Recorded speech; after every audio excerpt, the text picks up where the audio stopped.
Hey everyone, have you ever thought about how ideas travel?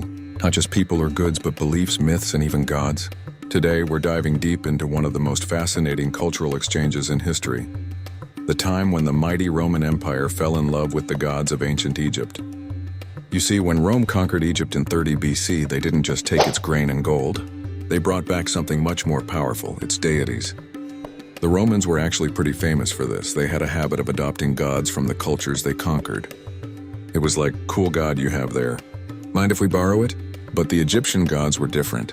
They weren't just added to the pantheon, they became superstars.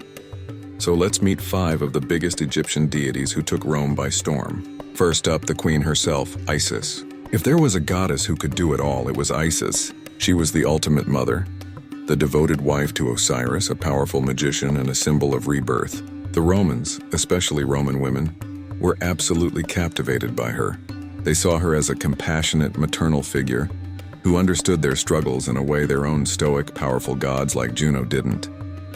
Temples to Isis, called Iseums, popped up all over the Roman Empire, from the heart of Rome itself to as far away as London. Her festivals were elaborate, colorful, and deeply emotional, involving processions, music, and dramatic reenactments of her myths. She was more than a goddess, she was a personal savior.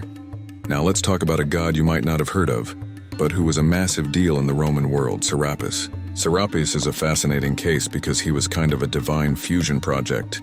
When the Greeks, led by Ptolemy I, ruled Egypt before the Romans, they wanted a god that both Greeks and Egyptians could worship together.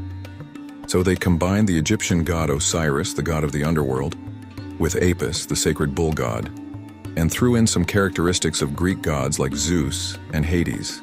The result, Serapis. He was depicted as a Greek-style man with a beard, but wearing an Egyptian symbol on his head.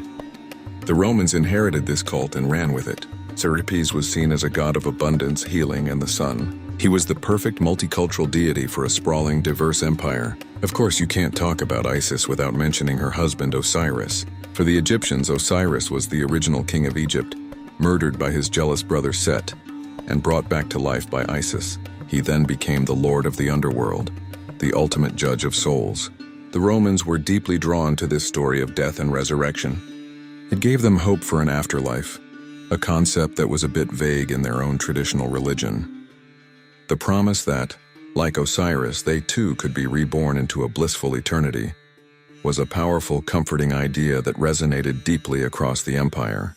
Next, we have one of the most iconic figures of ancient Egypt, Anubis, the jackal-headed god of mummification and the afterlife. When you think of Egyptian gods, his image probably pops right into your head.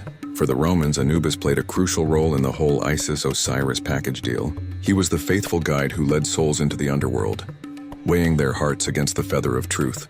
In Roman art, he was often fused with their own messenger god, Mercury, creating a figure called Hermanubis.